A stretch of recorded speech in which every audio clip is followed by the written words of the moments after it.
So I'm not sure if I mentioned to you, but we have a FormSpring account now. I do not know what that is.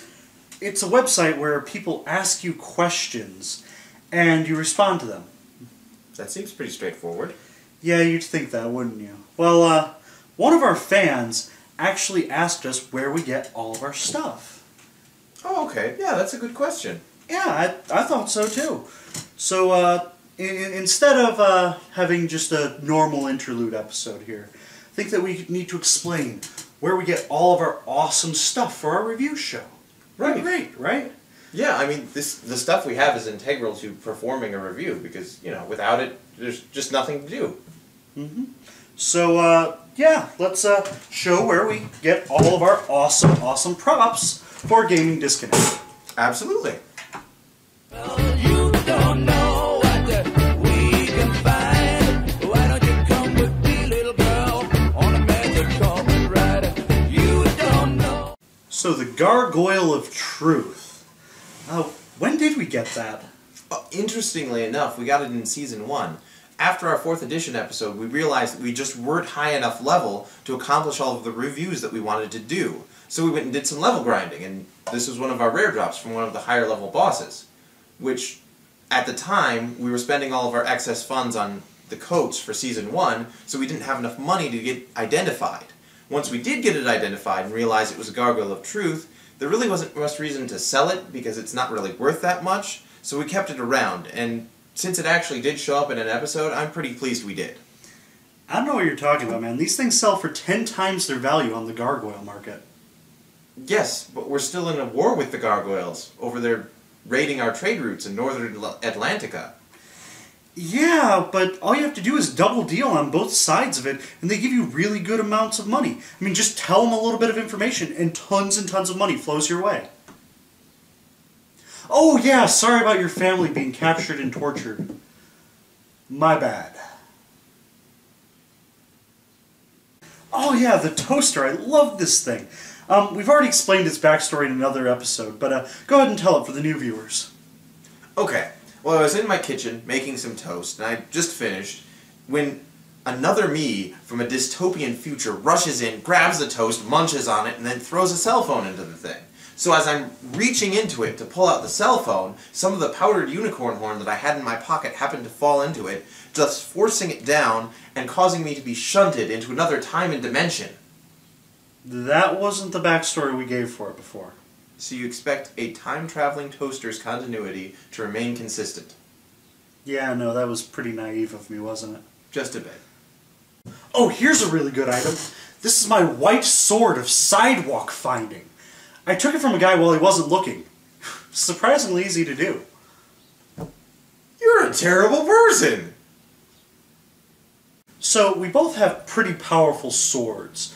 Mine is, of course, the Hurt, a chain sword from the Dark Heresy setting, forged by intergalactic space gremlins in our backpack from a random assemblage of parts. Definitely wasn't forged in our basement in 1 week's time. No, definitely not. And I, of course, have my wizard bowken, which I've had since I was a young wizardling. It helped me slay my first rat by channeling my energies through it. Oh, did you cast some sort of fireball or magic missile at it? Nope, bashed it in the skull. And, on a few separate occasions, we've both used our own particular type of gun. Yes. My gun has a myriad of magical effects it's capable of, including but not limited to the ability to shoot a blinding flash of light up to 110 yards, which, generally speaking, stuns intelligent creatures, as well as a cone of fire which goes up 15 feet and, on a critical hit, does 15 die 6 plus 15 damage. Mine shoots bullets. Guns can shoot bullets? Oh, hey, that's your wizard hat. This is usually a +2... Yeah, +2 item, right? Actually, this one is +3. I got it for graduating from my wizard college. I specialized in blood magic and shenanigans.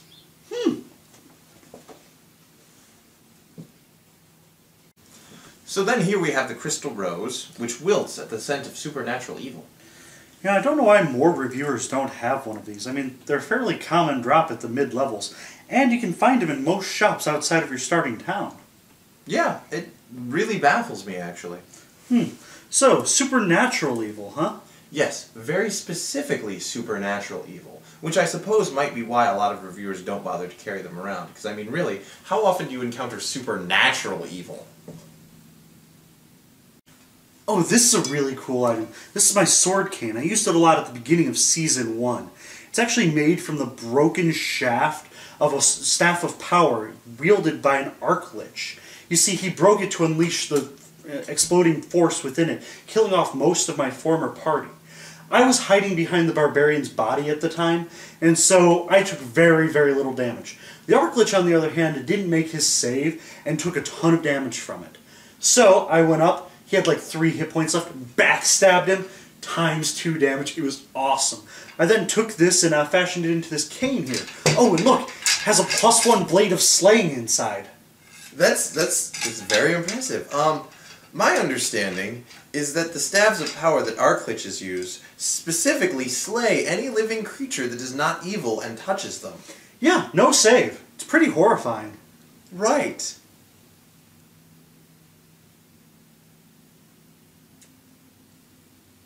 Never mind.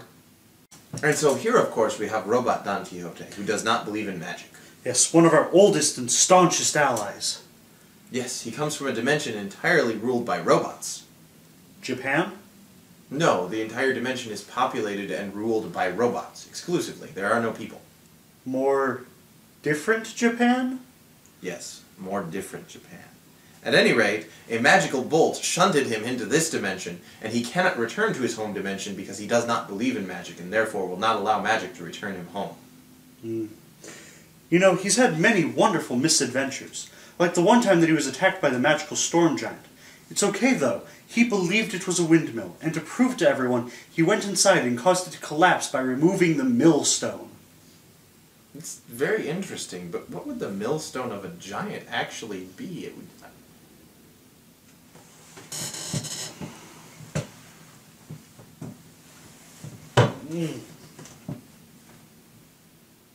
Moving on.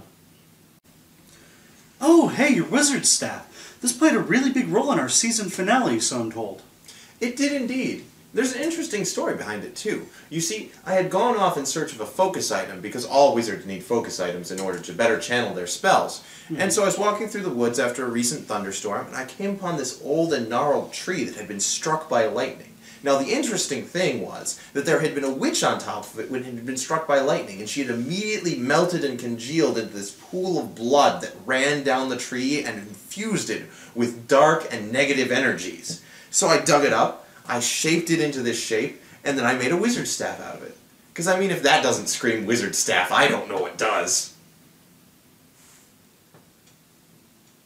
It's gonna get you. Then, of course, there's the mystical crystal ball, capable of divine scrying. Actually, this is just a fushigi. It's not really that impressive at all. It's just kind of a shiny ball. Divine scrying. You got both of these for Christmas one year. It doesn't do anything except maybe wow people with its cheap novelty, like, ooh, I'm shiny. Mystical crystal ball. Not everything is mystical! Get over it! Now here's the potent artifact ritual dagger.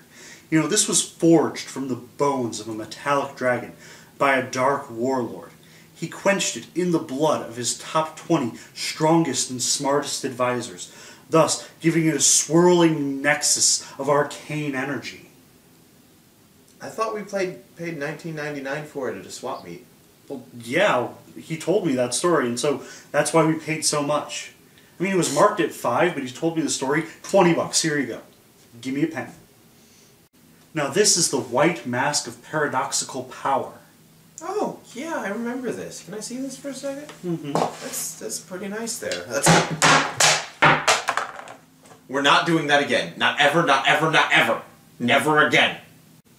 And I think that explains where we got all of our different props and items. Yeah. Concise and to the point. How very unlike us. Yeah, I know, right? Do you think that they were asking about where we get all of our games? Why would they be asking that? Everyone knows you can get those from most big chain stores and hobby shops, places like that. And you can even get them from a Game Trade magazine, and you can even order some of them online. Yeah, and I mean, if you're not watching us online, where are you watching us?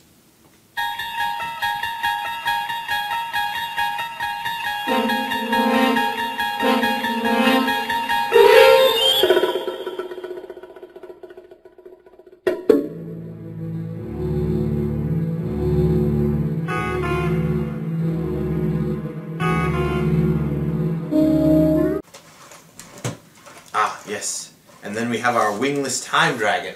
It's a robot dinosaur. It's a wingless time dragon. Robot dinosaur. It's a wingless time dragon. Robot dinosaur.